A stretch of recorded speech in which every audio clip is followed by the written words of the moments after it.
How did Fenway come about?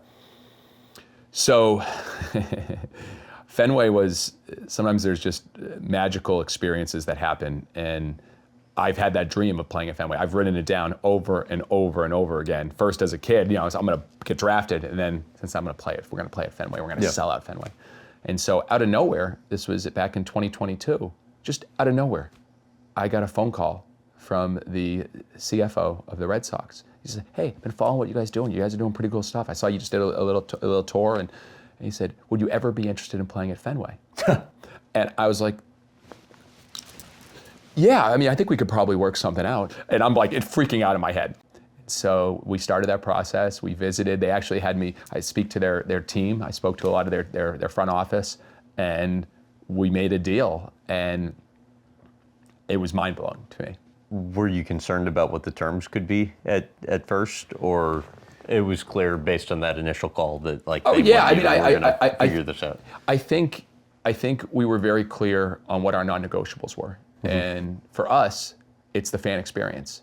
And what I mean by that is we're going to sell the tickets because we don't want any ticket fees, convenient fees, service fees, taxes. We don't want that experience. And that is a big challenge for a lot of groups. But I said, hey, we'd love to do this, but have you had to walk ever?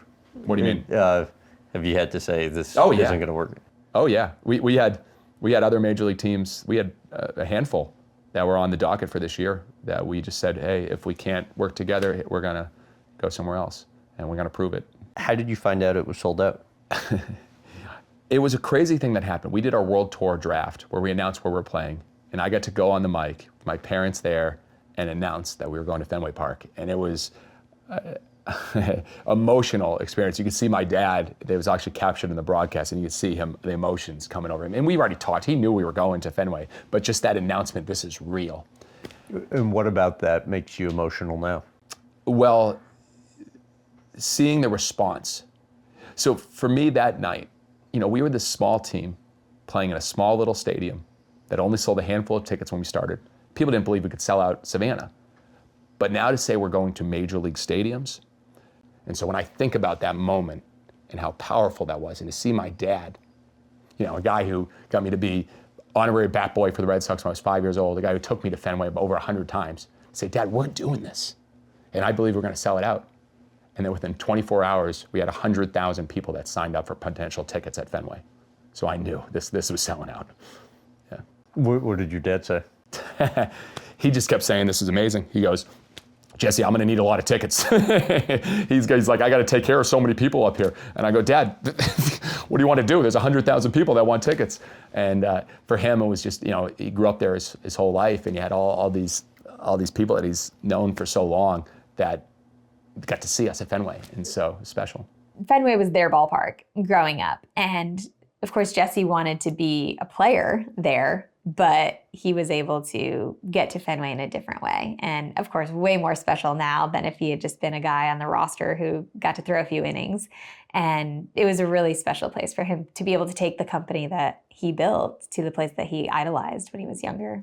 Looking at his eyes and watching the way he reacted and spoke to us, you could just tell how much it meant to him to be there. It was a truly full circle moment for him. You have a fondest memory from that day? It was yellow.